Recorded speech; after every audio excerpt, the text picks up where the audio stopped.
Olá, aqui é o Vitor e hoje eu vou falar sobre 4 abordagens diferentes para saber se uma ação está barata ou não está barata. Uma das abordagens é um pouco mais complexa, mas as outras 3 são mais simples e com certeza vão ajudar você a escolher melhor seus investimentos, beleza? Então fica comigo até o final que tem muito conteúdo legal para você. Vamos nessa. Bom, e sem muita enrolação, já vamos para o primeiro jeito, tá? A primeira abordagem. A primeira abordagem é fazer um valuation, tá? Esse é o jeito mais preciso de você achar o valor de uma ação, tá? Eu botei aspas porque ele é bem difícil de fazer. Se você faz um valuation errado, você também não acha um bom resultado e acaba sendo um chute também. Mas o valuation ele consiste basicamente, né, sendo bem curto e grosso aqui, em você estimar a performance de uma empresa no futuro, aí você transforma isso num fluxo de caixa, traz a valor presente.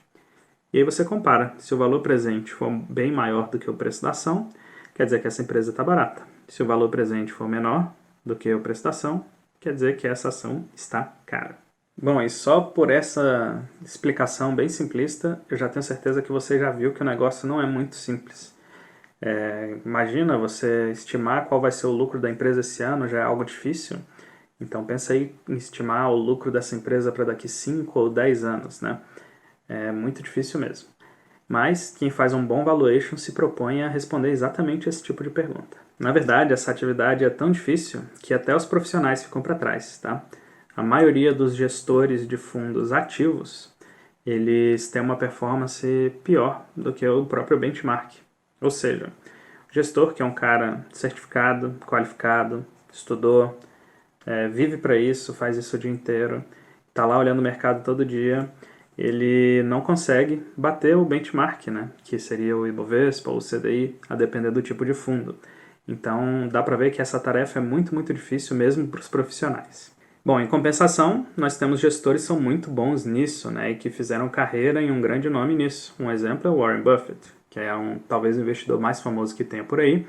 Ele faz valuation, tudo bem? E ele é muito, muito bom nisso e conseguiu um retorno muito acima da média, né? Um retorno anualizado muito bom usando essas técnicas. Então, para quem faz direito, faz bem feito, é uma ferramenta excelente. E a conclusão sobre valuation é o seguinte, cara. Se você tiver tempo para estudar isso, estude. Isso com certeza vai te ajudar a tomar decisões melhores nos seus investimentos, tá? Então, se você puder estudar valuation, estude mesmo. Mas se você não puder, também não fique tão preso a isso, né? Afinal, é um negócio bem difícil, inclusive para profissionais. Inclusive, os profissionais que fazem isso são extremamente bem pagos e a gente já viu que boa parte deles erra. Então, nesse vídeo eu quero ser bem prático, tá? Eu vou te mostrar 3 maneiras de você tomar uma decisão melhor com relação aos seus investimentos, saber se uma ação está barata ou não, sem precisar fazer uma conta complicada lá do valuation, tá? Esses 3 métodos são bem menos técnicos, bem mais simples, mas eles funcionam razoavelmente bem, principalmente se usados em conjunto, beleza? Então eu vou falar aqui de 3 métodos, tá? O primeiro deles é o múltiplo, né? Você olhar os múltiplos da empresa. O segundo é estatística, tá? Você pode usar um pouco de estatística na bolsa. E o terceiro método é bom senso. Bom, eu vou começar aqui falando sobre os múltiplos, né? Múltiplos são indicadores das empresas. Eu vou falar sobre 4 múltiplos aqui para você saber se a empresa está barata ou não. 2 deles realmente dizem respeito ao preço, se a empresa está barata, e 2 são simplesmente para você ver se não é uma empresa porcaria, né? Afinal, não adianta nada comprar empresa porcaria também só porque o preço está baixo. Bom, e os múltiplos que eu vou falar rapidamente são 4, tá? É o preço sobre o valor patrimonial por ação, o preço sobre o lucro, a dívida líquida sobre o EBITDA e a margem líquida. Bom, eu vou começar falando sobre o preço dividido pelo valor patrimonial por ação. A lógica desse indicador é o seguinte: quando você compra uma ação, na verdade você está comprando um pedacinho do patrimônio de uma empresa, tudo bem? E você consegue medir quanto de patrimônio cada ação vale, beleza? O preço sobre valor patrimonial por ação é exatamente uma relação de quanto você está pagando por aquele patrimônio que você está comprando. Se esse indicador é igual a 1, quer dizer que você está comprando um pedaço daquele patrimônio exatamente pelo valor contábil dele. Se esse valor é acima de 1, você está pagando mais do que o valor contábil, e se o indicador é abaixo de 1, você está pagando por um patrimônio um valor menor do que o valor contábil dele. Bom, não é comum que esse indicador seja 1 ou menor que 1, E por que as pessoas então topam pagar por um patrimônio mais do que o seu valor contábil? É simples, porque as pessoas esperam que essa empresa vá crescer, tudo bem? Então, se o cara espera, por exemplo, que o patrimônio da empresa X vá dobrar daqui a 3 anos, tudo bem para ele pagar 1,5 do valor patrimonial, porque esse patrimônio vai dobrar daqui a 3 anos, então ele pagou 1,5 e vai receber 2, na verdade, né? E aí ele sai no lucro ainda, tudo bem? Então, geralmente as empresas têm um preço sobre valor patrimonial maior que 1, porque as pessoas esperam que as empresas vão bem e cresçam o seu patrimônio. Mas aí vem aquela velha história, né? Ganância e medo. Em momentos de muita ganância, o mercado acaba precificando alto o patrimônio das empresas. Esse ano mesmo, em 2020, tinha varejista por aí que estava valendo 16 vezes o valor patrimonial, ou seja, as suas ações estavam 16 vezes mais caras do que o valor contábil do patrimônio. Poxa, para essa compra valer a pena, a empresa tem que multiplicar o patrimônio por várias vezes, concorda? Bom, e quando a ganância está muito extremada e esses índices começam a subir muito, quer dizer que a bolsa está cara. E aquela ação que você está olhando, que está com esse indicador lá no teto, está muito cara.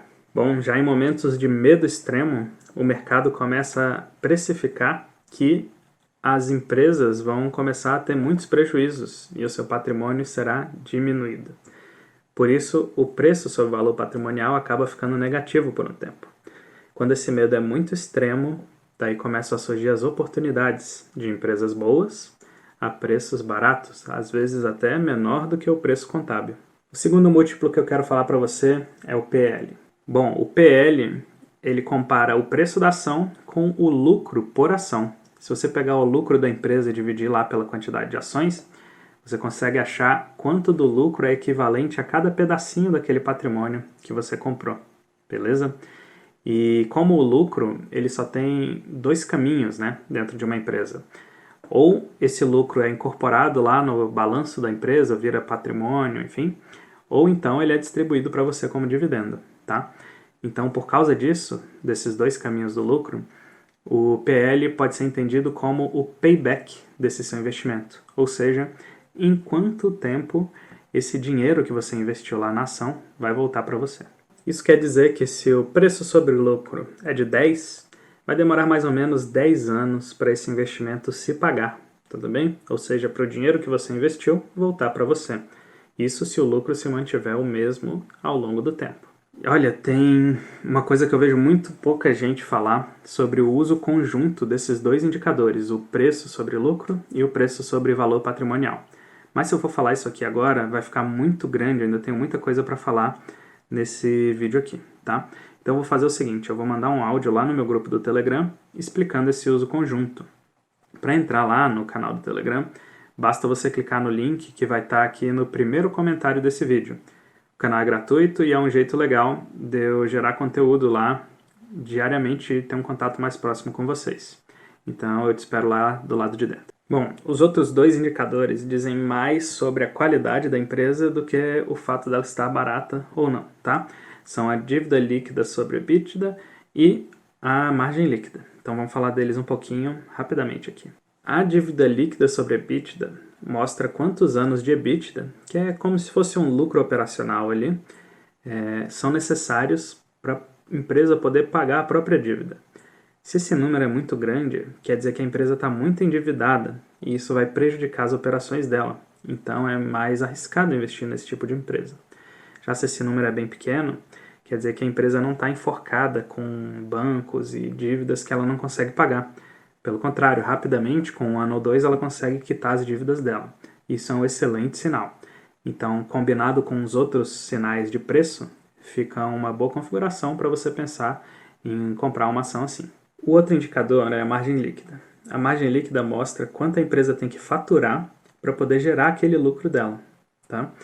Se a empresa tem que girar muito dinheiro, faturar muito para gerar um lucrozinho pequeno, essa empresa ela fica mais suscetível aos balanços do mercado, tudo bem? Porque qualquer crise pode acabar levando ela a prejuízo, tá? Já se a empresa tem margens muito grandes, né? Quer dizer que ela tem mais espaço para apanhar ali da economia de vez em quando. E ela não vai ficar tão apertada porque a margem dela é um pouco melhor. Então, se você puder, prefira empresas com margens maiores. Bom, para achar dado de tudo isso, eu vou recomendar aqui um site que é grátis também, que é o Status Invest, tá? Você pode entrar lá e aí achar as ações que você quer e vão ter todos esses indicadores que eu falei lá. Mas além disso, tem uma ferramenta lá que é bem interessante, que é a pesquisa avançada. Então você pode ir lá, clicar, achar a pesquisa avançada lá dentro do site e aí você pode filtrar algumas empresas que se encaixem em determinadas características. Por exemplo, eu quero empresas que tenham preço sobre valor patrimonial menor que 1, preço sobre lucro menor do que 10 e margem líquida maior do que 10%. Beleza. E aí ele vai te dar uma lista de todas as empresas que cabem nesse critério. Então é uma ferramenta bem interessante se você estiver buscando ter ideias de ações novas para estudar e que estejam baratas. Vale a pena dar uma checada lá, é um site bem legal. Já foi bastante coisa nesse vídeo, né? Quando o vídeo é muito denso, assim, tem muita informação, eu gosto de salvar ele numa playlist para poder assistir depois e rever. E a gente sempre deixa passar alguma coisa na primeira vez que a gente assiste, né? Então, se quiser, fica à vontade para salvar esse vídeo em alguma playlist sua aí e assistir depois de novo.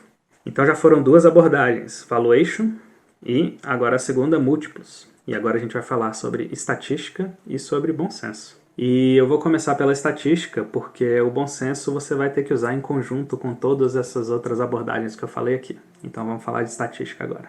Olha, bem no início do meu canal eu gravei esse vídeo aqui. Ele não ficou muito famoso não, a capinha não ficou muito legal e foi uma das minhas primeiras experiências aí com a câmera, tá?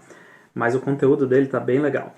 Se você quiser dar uma olhada nesse vídeo, eu falo um pouco das estatísticas de frequência lá dentro da bolsa.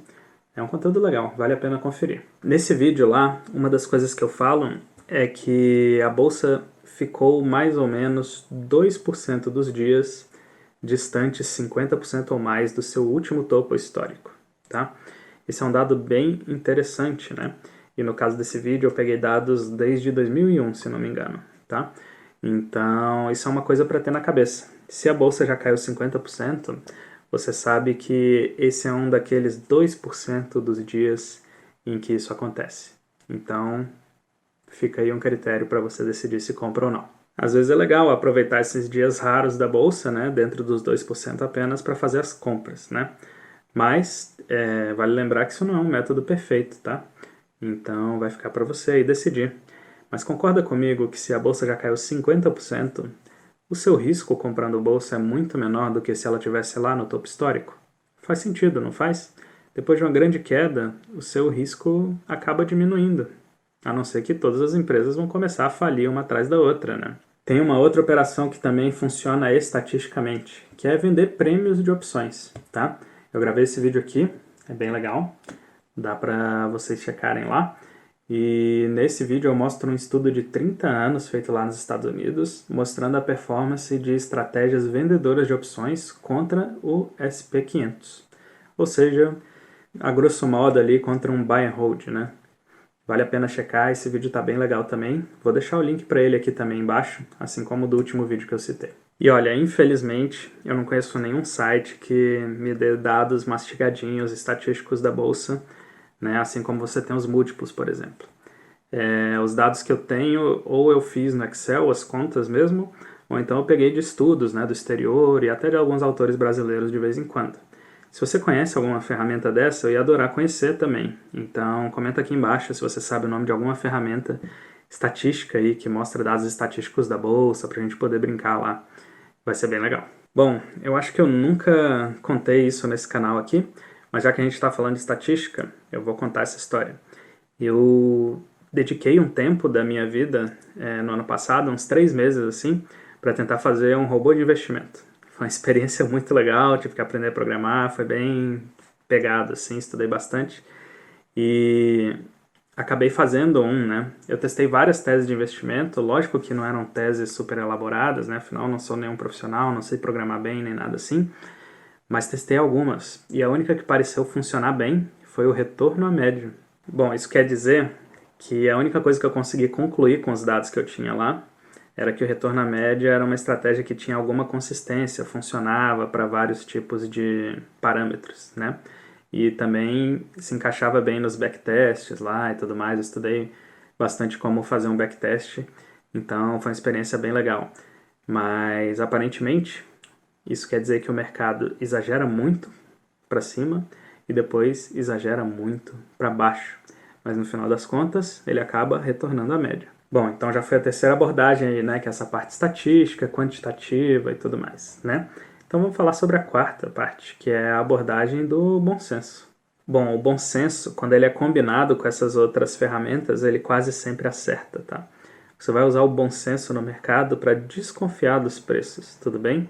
E eu vou dar um exemplo aqui de como. Então vamos lá para um exemplo. Bolsa na máxima histórica.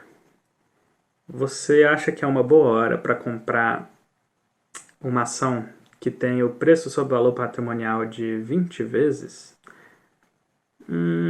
Bom, pensando nas ferramentas que a gente tem, estatisticamente, provavelmente isso vai retornar à média alguma hora. E esse múltiplo está muito caro, 20 vezes o valor patrimonial. Para esse preço se justificar, a empresa tem que multiplicar o seu patrimônio várias vezes. Será que ela vai conseguir fazer isso? Pronto, isso é bom senso. E aí você vai lá e fica de fora. Exemplo 2. A bolsa caiu 45% do seu topo histórico. Agora tem uma empresa aqui que ela é sólida, mas ela está com um preço sobre valor patrimonial ali por volta de 0,5. Caramba! 0,5? Isso quer dizer que as pessoas estão precificando que o patrimônio dessa empresa vai encolher pela metade nos próximos anos. Será que isso vai acontecer? A bolsa já caiu 40%. Sei lá.